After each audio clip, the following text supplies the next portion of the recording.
Today we are going to learn how to prune roses, spring pruning on roses, uncovering, fertilizing, all of that good stuff. So let's get started. And I have my assistant here. This is Lily. Can you say hi? No. All right, and the whole crew for the year is right here. All right, so, all right, first thing in the spring, we've already uncovered the pine needles, but there's still a good sized pile of compost that we applied last fall. So the first step is going to actually be to pull the compost back. This is one of my tricks to keep my hand warm in the spring. I put a latex glove inside of my gardening glove. It keeps my hand dry, and therefore my hand stays much warmer. Alright, so take your HoriHori or claw or whatever your preferred tool is and just pull back the compost. And what you're going to do is make a moat around the rose. Now this rose has a bunch of grass weeds in it, so I'm going to weed it out at the same time. Okay, so stuff we're going to need to do this. First off, obviously, your hand pruners. I like bypass hand pruners, not anvil hand pruners. These cut like scissors as opposed to crushing the plant when you cut them. Then you also need something to do your excavating with. I love my HoriHori, but you could use a garden claw, you can use a little hoe, you can use whatever works for you. You're also going to want something bigger for the stuff these don't go through. These are small loppers. You might want bigger ones if you got a big, hybrid tea rose or something. This one, I'm pretty sure this rose is reverted back to its rootstock, so I'm just using this as an example. I've not ever worked on this rose, so it's, brand new. You'll get a really good idea of what to do when you approach a rose with this one. So then, as far as fertilizers, what I like to use is a good shovel full of steer manure. It's upside down, but it's open. I don't want to spill it in. About a cup or so, depending on the size of the rose. The instructions are in the back. A cup of rose food. And then about a tablespoon, which is about, the palm of your hand, of Epsom salt. What Epsom salt does is it helps the blooms. They just get a more vibrant color. It's really great. So all those work together to feed the rose throughout the whole year. And then we add other fertilizers throughout the summer and the season. But that's the spring fertilizer. Okay, so now I'm going to start pruning. Any questions so far?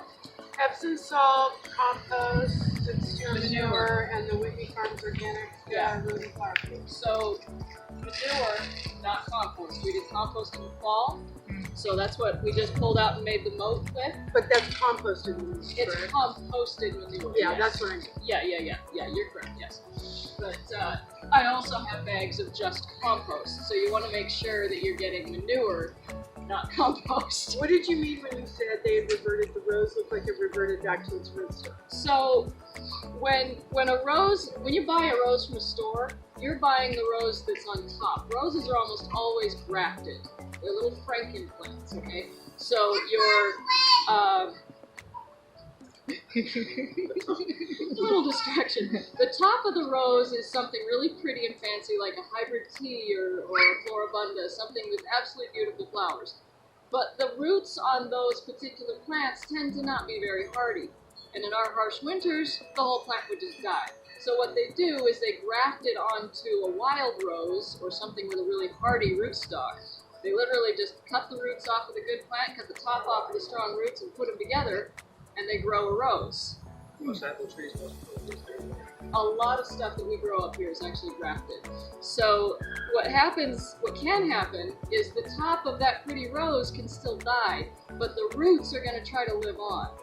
And so they will send up little wiry shoots like this that have a lot of leaves, but often they don't flower. If they do flower, it's a totally different kind of pathetic flower. A little bitty rose like that doesn't really do anything. And so that's called reverting. So when a rose does that, if you see like a really pretty hybrid tea with one little funny flower right out the middle, just cut that branch all the way up down, all the way to the bottom. But yeah, so like I said, we just moved into this house in the fall, and I haven't worked on this yet, so I haven't seen it bloom. I don't know what it's going to do, so we'll see in the summer what happens to it. There's a bunch of roses out in the front yard that we're actually just going to take out because I'm almost positive those are reverted. They're not going to be anything pretty. And I bought some new roses, so we're going to plant them today too. Right. So yes, excellent question. When pruning anything, you need to know the parts of your pruner and make sure you're holding it in the right direction, okay? So for the sake of demonstration, I'm going to call this side the cutting blade, and the other side is the hook or anvil or crushing blade, okay? We'll call it the hook because it's supposed to not crush. Right. It still does, but it only crushes on one side. So when you're cutting, for example, the rose is over here, I want to make sure the cutting blade is on the side that I want to keep. The side that you cut off is going to have a little bit of crushed tissue. We don't want that crushed tissue on the side that we're going to keep. So that's always remember that when you make a cut, make sure that the cutting blade is towards the plant. Okay? Now when you're cutting on a rose, you want to find a good solid node. That's a growth point.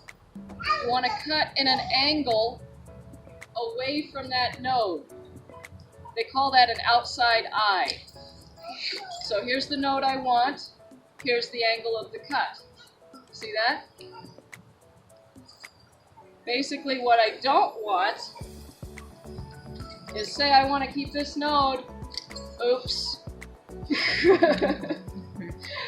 That also, when the rain falls on it, runs it straight towards the node, can rot, can cause all kinds of problems. If you cut it away from the node, the way it's clean and not ragged, if you cut it away from the node, then you get, the water runs off away straight down onto the ground where it's supposed to, and doesn't hurt the rose. We all know roses are kind of prone to diseases like black spot and powdery mildew and everything else. We don't need to do anything that's going to make that worse. Okay, so now we're actually come to pruning the rose. The first thing you're going to cut up, so in this case, the first thing I'm going to cut off is all this top growth so I can actually get to the bottom. But the first thing you want to cut is the dead stuff. So I'm just going to take off a few things. I'm still going to make proper cuts so that if I decide I don't need to go any farther down, they're still correct. So here's a good example of, I don't see a node on this side, but there is a leaf right here. There is almost always a good node at the base of each leaf. Wow! Wow!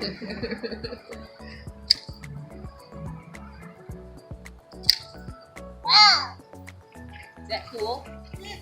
Watch mommy prune a rose. My turn! Your turn! Not a chance. Okay, so now I'm going to take my loppers and start cutting off all this dead stuff. The dead stuff, it fills up the space, it blocks airflow, you just really don't need it. And isn't it true that you don't want crisscrossing, a lot of stuff crisscrossing each other? Yeah, so there's a lot of things you're going to take out. First is dead and dying tissue. Second is crossing and diseased tissue. So diseased canes and stuff like that. And then you're going to take everything else down so that it's the same height. And most roses you want to be anywhere from 8 to 14 inches, right around a foot. It depends on the size of the rose to begin with. If you've got a giant Floribunda with canes this big, you're probably going to leave it at like 2 feet. Okay? But something like this, yeah, I'm going to take it right down to about 10 inches. Alright, so this one's dead, it's coming out. And again, I'm not gonna try to take it all the way down on the first cut. I'm gonna do it in stages.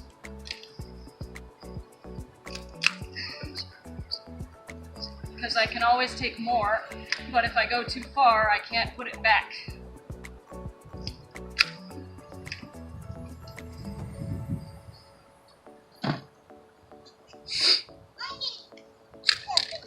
Because these nodes are going out. You always want to pick nodes that are going to grow away from the center. Oh, hold on.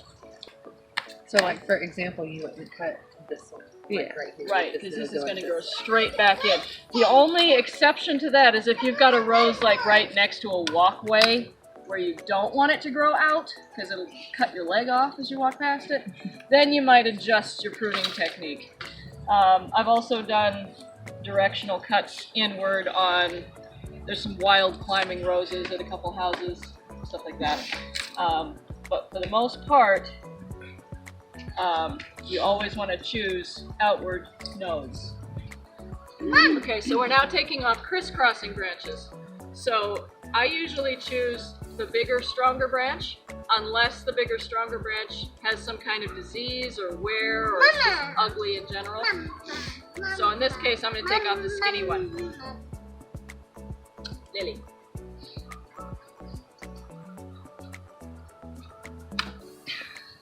Okay, so I took that off. That cut was purely to get it off and out of the way. Now I'm going to get in here and actually make all these cuts flush so there's not a big old gnarl when we're done.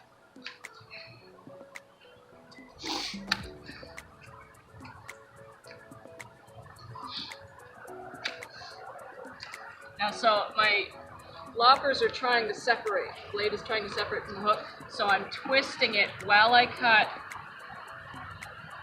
in, I don't know how to explain this, but I'm twisting it this way so that the blade actually gets pushed towards the hook. And that way I get cleaner cuts.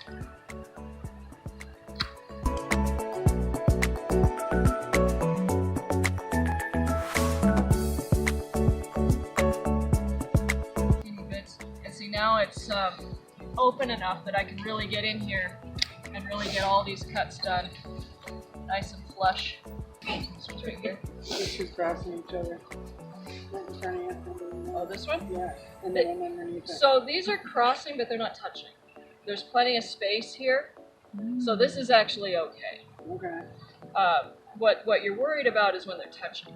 Or if they're going to grow big enough to touch each other. Yeah. Eventually these might get that big. I kind of doubt it. So I'm looking at the whole rose now. I see a cut here that's kind of jagged, so I'm going to take it down one more notch. Just to clean that up. Take off the old leaves, just so I can open it up, get a real good look. This one is a little higher than everything else on the side, so I'm going to take it down. This one's also higher. Now this is the center, it could be higher, but just to get a good shape all around, I'm going to take this down a little bit, plus this node is broken off, so I'm going to take this one to here. Now this node is eventually going to cross with this one, and this is going to go this way. So I think I will actually take this one off a little farther. And now this branch is a little higher than everything else. So I'm going to go down to about where it should be. And I'm going to go right here. Now this is kind of odd. I've got nodes going in both directions. So instead of pruning it this way or this way, I'm actually going to go this way. I still want that slanted cut so the water just runs straight off. If you have it cut flat, again, the water just sits on it and that causes rot and all kinds of other things. Okay, so these over here are still bugging me a little bit, so I'm going to work on this some more. Okay, so now I'm going to get out all of the bits, clean up around the rows. Make sure this well is nice, good size. The other thing that I'll teach you now, because this is a really heavy trick, when you have a whole lot of rose stems or long stems of any kind, and you put them in your bucket, it'll fill up really fast, just because crisscrossing things, they take up a lot of space. So what you do in that case is you take your loppers, and you just go like this. Chunk them down into smaller pieces, so that they fall into the bucket better.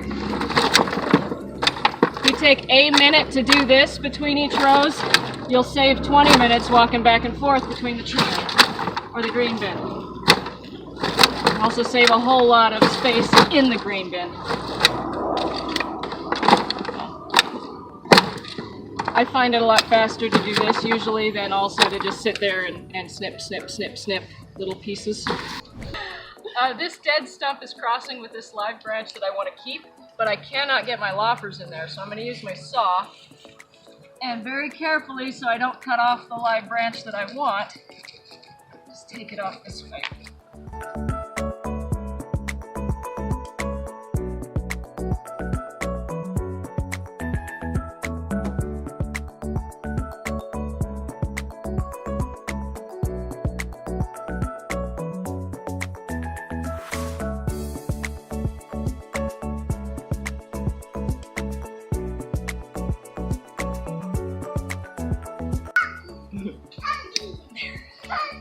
Woohoo! Alright, so now we have a finished rose. Come on in and get a closer look at this.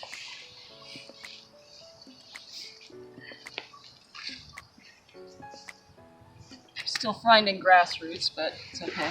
Last step is fertilizing.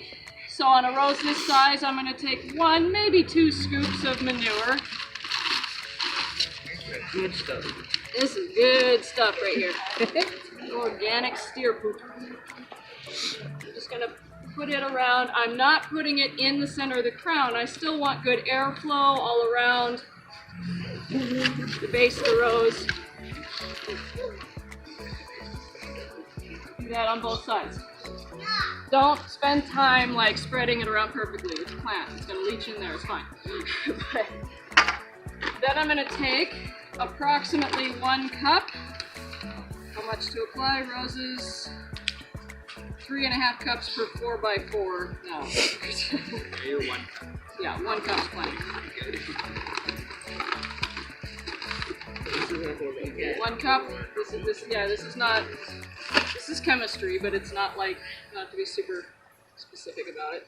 Okay, spread that around, and then with the Epsom salt, I'm going to use about a small handful, okay, about a tablespoon, and just sprinkle that on there. And then I'm going to take my claw or my HoriHori or whatever, and I'm just going to kind of mix it all together. So it's this fantastic little buffet cocktail thing. I would have never known about the salt though. Everything. Tomatoes specifically. Yeah, salt's really good for plants. Epsom salt. Just don't overdo not it though. table salt.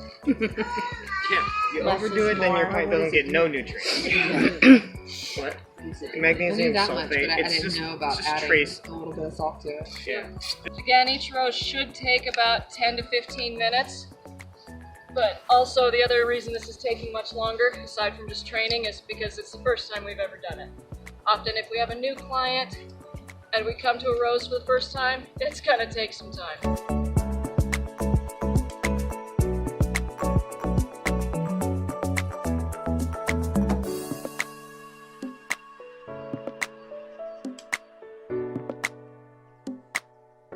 Mom. Hi. Okay, Dolly can be in here. You go back over there. I love you. No, I cannot. Can you help me demonstrate? I didn't think so. I'm watching. You are watching. You're doing a great job.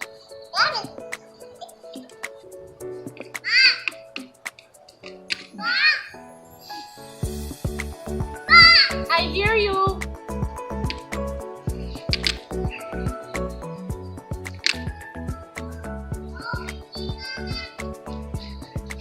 She said, Are you ignoring me? only a little bit. I love you. Dead stuff that is crossing with this branch.